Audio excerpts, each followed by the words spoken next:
Oke guys, kita bakalan keliling desa lagi nih. Gimana pemandangan desa di Nagasaki, khususnya kita lihat suasananya. Ini di sini sekarang jam 3. Sekarang lagi musim gugur guys. Adem, cuacanya adem, enak, nggak terlalu panas, nggak terlalu dingin.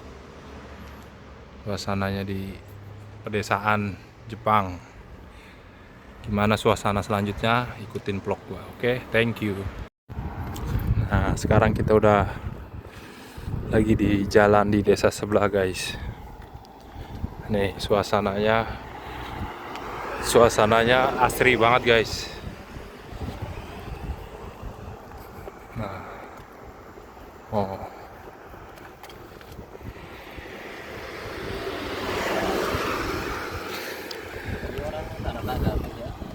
jadi kalau di Jepang itu, kalau buat tinggal di pemukiman itu menurut gua sangat enak banget sih suasananya. Tuh lihat, tuh kalian bisa lihat guys pemandangannya di pedesaan Jepang. Jadi gua kalau kerja itu perjalanan dari rumah ke tempat kerja itu sekitar 67 km. Kurang lebih dari rumah sampai tempat kerja itu 1 jam lebih lah. Kalau macet bisa 1,5 jam. Nah, walaupun di desa di Jepang itu disediain halte bis guys. Tuh ada halte bisnya. Oh kan? Jadi buat transportasi itu nggak bingung lah kalau mau kemana-mana. Cuman ya waktunya sih cuma berapa kali doang sehari, tapi ya worth it lah ya. Nah, suasananya.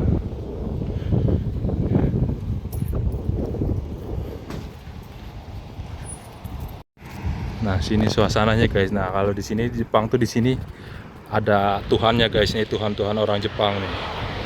Tuh ada sesajennya. Jadi di Jepang itu Tuhannya banyak guys. Nabi Jepang nih datang.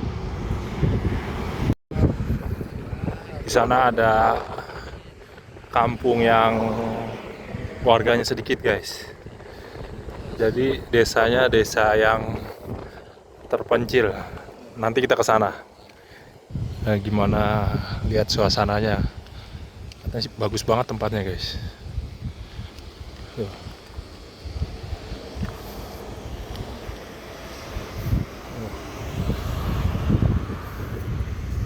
Jadi di Jepang itu sekarang udah nggak ada anak muda lagi, cuman adanya orang tua guys. Jepang itu sekarang jadi banyak rumah-rumah yang kosong yang nggak ditinggalin sama penghuninya karena udah nggak ada regenerasinya. Banyak juga sekolah-sekolah yang kosong juga di sini guys. Oh, kita jalan, kita belok ke sini. Sini ada tugu peringatan tuh.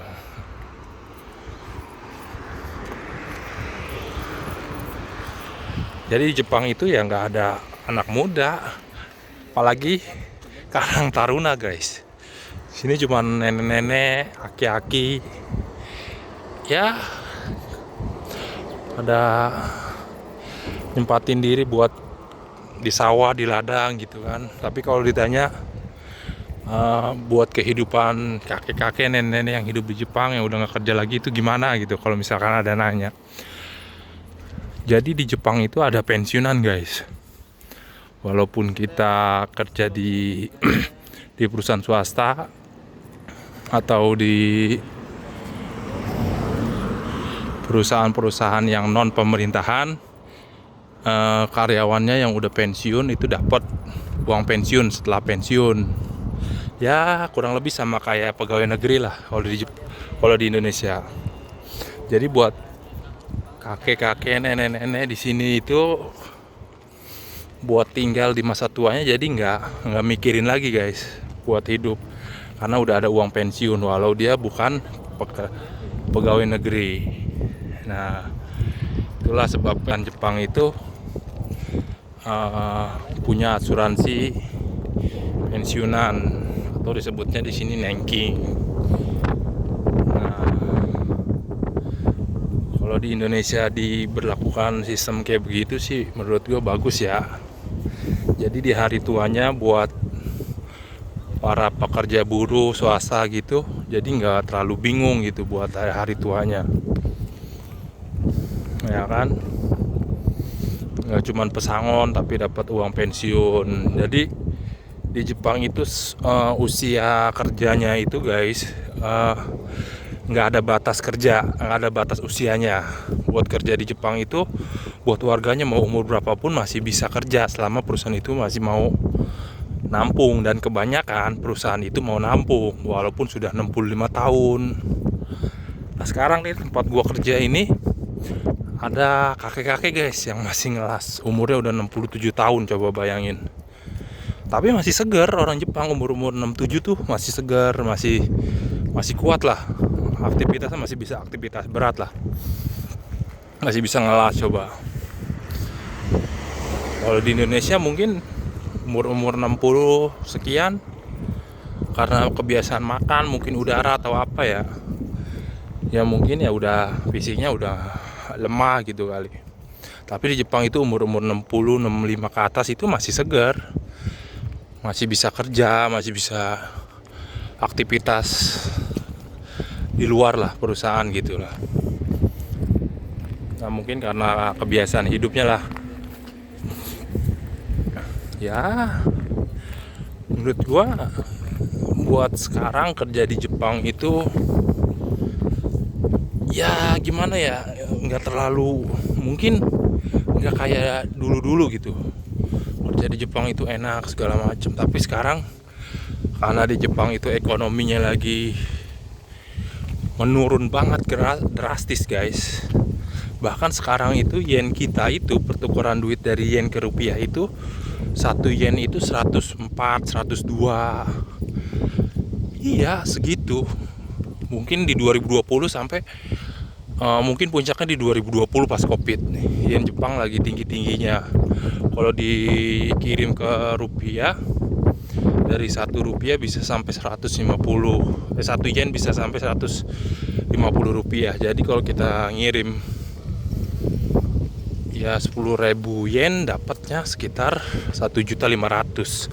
Sekarang kalau kira ngirim 10.000 yen dapatnya cuma 1.040.000 guys. Mau lihat aki-aki aja masih kerja guys di Jepang, ya kan? Gitu kehidupannya.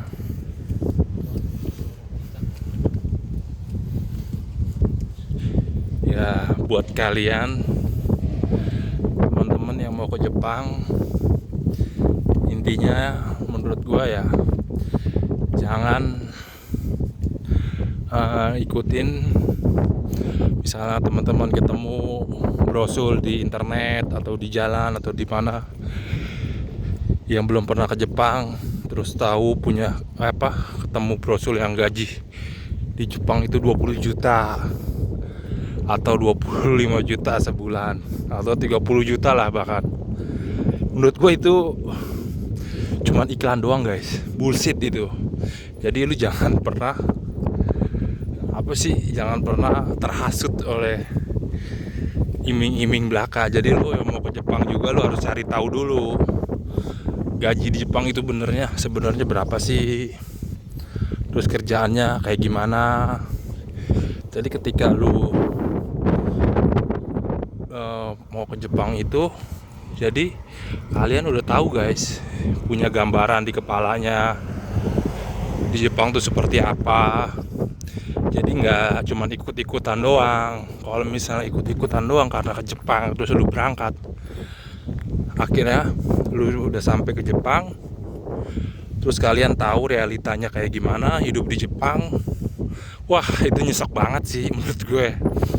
Apalagi lu buat ke Jepang itu lu harus ngutang sana sini tanpa lu tahu sebelumnya gambaran kerja di Jepang. Jadi menurut gua ya lu jangan deh kalau mau ke Jepang, kalau cuman iming-iming ya, cuman iming-iming dari brosur atau dari internet gaji di Jepang tuh sekian-sekian, itu bullshit guys. Bener, sebelum lu nyesel lu harus cari tahu dulu gimana kerja di Jepang itu seperti apa atau gimana. Tapi beda mindsetnya atau niatnya kalau misalnya lu kerja di Jepang, yang lu pikirin pertama itu bukan gaji tapi lu mau belajar di sini. Itu menurut gua sih nggak masalah ya, karena niat lu cuma buat belajar di Jepang. Lu mau belajar bahasa, lu mau belajar cara kerja, etos kerja di Jepang, budaya Jepang, itu menurut gua masih layak lah lu harus ke Jepang kalau lu niatnya itu. Tapi kalau niatnya nyari gaji gede di Jepang dan nanti ujung-ujungnya lu sakit hati pas udah sampai Jepang gak sesuai dengan ekspektasi lu, ya menurut gua lu harus ini deh, cari-cari lagi deh, cari tahu dulu Jepang kayak gimana. Ya emang benar gajinya lebih tinggi dari Indonesia, benar, tapi kan biaya hidup di Jepang juga lebih tinggi daripada di Indonesia kan. Jadi apalagi nih nanti per 2025 tahun depan Jepang itu bakalan ada kenaikan harga guys. Sekarang harga aja udah mahal-mahal di Jepang, apalagi mau naik lagi nih. Sedangkan gaji di Jepang itu UMR-nya naiknya cuma sekian persen doang.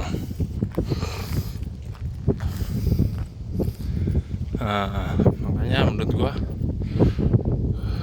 kalau mau ke Jepang itu ya lu harus tahu juga gambarannya seperti apa.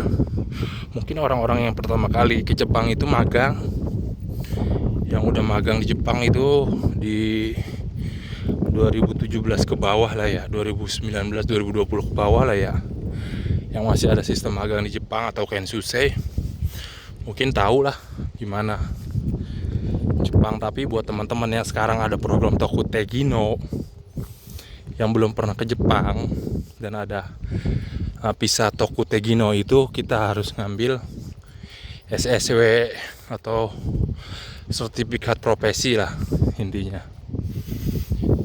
Jadi kemarin gue dapat cerita dari temen gue yang dulu sensei di LPK-nya itu. Jadi muridnya itu yang udah berangkat ke Jepang itu cleaning building guys. Dia berangkat ke Jepang itu niatnya yang penting gue berangkat ke Jepang aja, tanpa tahu realita kerja di Jepang itu seperti apa. Jadi pas sampai di Jepang itu muridnya temen gue itu pada kecewa guys. Kenapa kecewa? Karena kerjanya itu satu hari cuma 3 jam. Bahkan seminggu itu bisa 3-4 hari doang kerja. Atau seminggu itu cuma 1 hari kerja doang, cleaning building. Nah kenapa kayak begitu? Karena di kontrak kerjanya dia tidak melihat benar-benar, tidak ditanyanya dia apa, nggak lebih detail lah melihat kontrak kerjanya atau gambaran kerja di Jepang. Yang penting asal berangkat aja ke Jepang. Itu menurut gue mindset kayak gitu itu, waduh celaka banget deh, sayang. Jadi lu ke Jepang itu ya lu harus tahu juga mau ngapain di Jepang. Atau pas sudah di Jepang lu jangan tergoda, kalau mau ngumpulin duit ya semangat aja. Dan gua pengalaman gua di Jepang tuh awal-awal, oh iya gua mau ke Jepang mau belajar segala macem. Tapi pas sudah sampai Jepang lupa semuanya sama niat di awal ya itulah. Karena kita sering lupa sama niat di awal guys, pas ketika kita di Jepang mau ngapain gitu, jadi lupa. Dan sekarang gue udah masuk di tahun ke-7 nih, di tahun ke-7 kerja di Jepang. Jadi yang pengalaman gue yang sering dibilang Kensusei gagal itu ya kayaknya seperti gue juga. Jadi udah pulang ke Indonesia, terus karena segala macem urusan, terus duitnya habis, terus balik lagi. Dan lu tahu gue nih udah 3 kali balik ke Jepang nih guys sama ini. Jadi gue berangkat ke Jepang itu 2014 bulan September, terus gue pulang 3 tahun itu gue pulang dari 2014, itu berarti gue pulang di 2017 bulan September. Nah pas pulang itu gue sebenarnya udah kerja di perusahaan Jepang, cuman karena ya segala macem, ada berbagai macam masalahnya. Terus gue pindah-pindah, bahkan ada sampai sampai beberapa tempat yang udah gue kerja, jadi pindah-pindah kerjanya gitu. Jadi menurut gue salah juga sih kayak begitu. Jadi balik lagi ke Jepang. Gue balik lagi ke Jepang itu 2019 sampai 2021, 5 tahun gue balik lagi. Jadi total 5 tahun kan. Nah gue pulang di 2021, gue kerja lagi di perusahaan Jepang sekali. Terus akhirnya gue jadi staf produksi interpreter di perusahaan Korea. Adalah namanya di kawasan Cikarang itu. Gua kerja itu beberapa bulan jadi penerjemah bahasa Jepang di perusahaan Korea yang sedang bekerja sama dengan perusahaan Jepang. Jadi gua bagian staf produksinya buat penerjemahnya. Gua di situ kerjanya nggak cocok dengan budaya kerja perusahaan Korea gitu. Dan mungkin salary-nya juga ya menurut gua kurang lah ya, kayak kita kerja itu nggak dihargain sama waktu gitulah. Intinya banyak lah masalah pekerjaan yang ada di negara kita Indonesia. Semoga kedepannya kaum buruh juga bisa sejahtera, kaum petani juga bisa sejahtera guys kedepannya. Semua ini bidang usaha juga bisa sejahtera, bahkan ke UMKM-nya pun bisa sejahtera Indonesia di bawah kepemimpinan Bapak Prabowo Subianto, ya kan. Nah, gini guys, ini suasananya nih udah mendung banget di sini guys. Nah di sini itu udah mendung banget nih cuacanya. Lihat guys, di sini lihat nggak ada siapapun ini. Tuh, rumah cuma beberapa doang. Jadi di sini itu tempat-tempat yang jarang lah dijamah orang. Jarang orang tahu di sini tuh. Jarang. Ini bahkan nih gue orang Indonesia yang pertama nih ke sini mungkin. Karena di tempat gue tinggal itu orang asing pertama itu gue sama teman-teman gue itu ada ya 5 orang lah ya yang kerja itu. Karena gue juga baru tahu nih ada desa kayak begini di Jepang. Gak ada siapa-siapa guys, bener. Tapi jalanannya bagus tuh, jalannya bagus, di aspal semua. Mau di gedung, mau ke gunung ini, ya kan.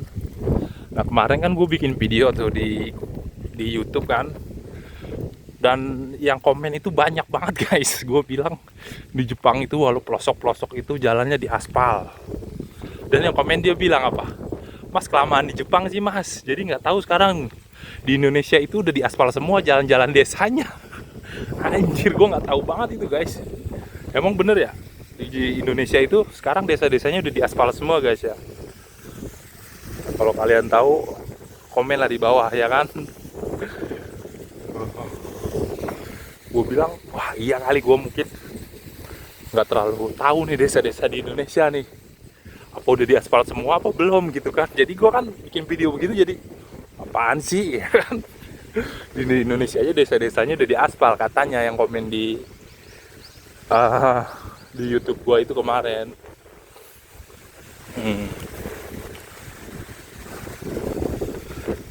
Nih guys, ini ada sungai irigasi. Tuh.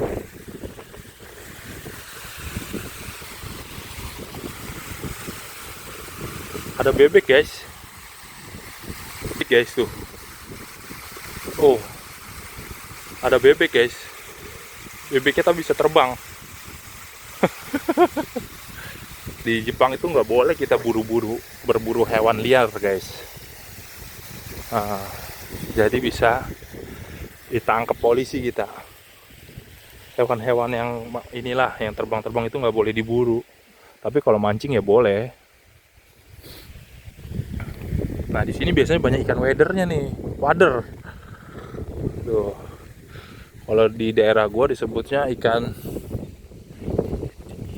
benter kali ya, sama ikan lunjar. Gitu guys. Jadi kalau kerja di Jepang itu begitulah. Intinya.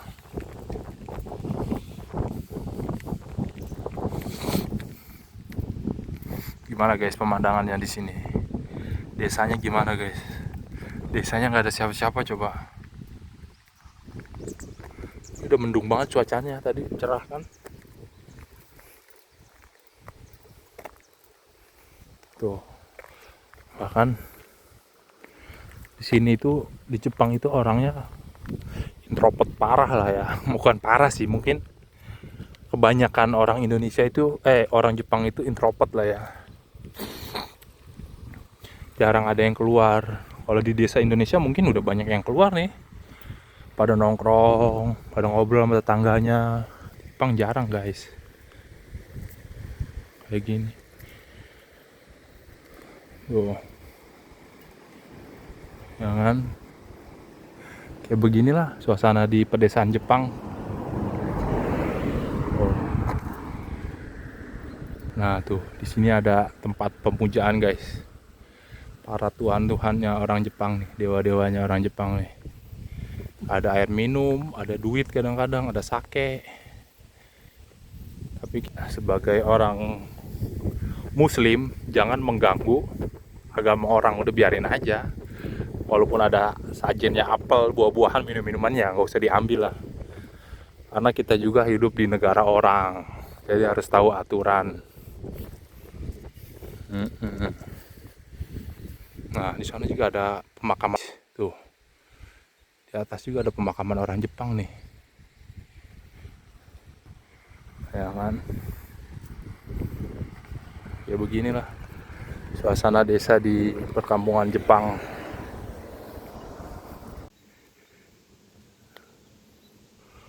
Wah, senang banget ini. Refreshing. Aman, nyaman tinggal di Jepang. Cuman kendalanya satu, terlalu banyak potongan pajaknya guys. Tapi ya nggak apa-apa lah ya. Semoga para pekerja Indonesia yang ada di luar negeri dimanapun berada tetap sehat-sehat aja, sukses selalu. Pokoknya jangan sampai, kita berdoa biar nggak ada kecelakaan kerja lah atau bencana apapun para pekerja luar negeri, biar semuanya pada sehat ya kan. Minta doanya juga guys buat teman-teman semua yang lagi berjuang di luar negeri, dimanapun itu luar negerinya, pejuang devisa negara, semoga dikasih kesehatan semua, sukses, lancar selalu, keluarga di rumah juga sehat semua, lancar, berkah lah intinya. Nah, begini guys pemandangannya.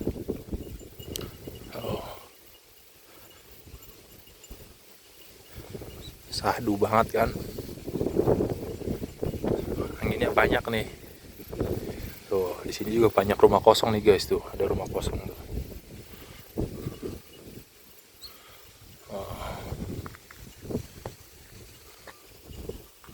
Oke guys, makasih yang udah nonton video gua. Gua ucapin terima kasih. Tadi kita udah ngebahas review tentang pekerjaan di Jepang. Buat bagi kalian yang mau di Jepang, mau pergi ke Jepang itu harus tahu gimananya udah gue bahas video ini. Kalian yang pengen gue bahas apa lagi, Kalian boleh tinggalkan komentar di komentar gua di bawah, nanti gua bakalan bahas guys. Oke, terima kasih guys sebelumnya.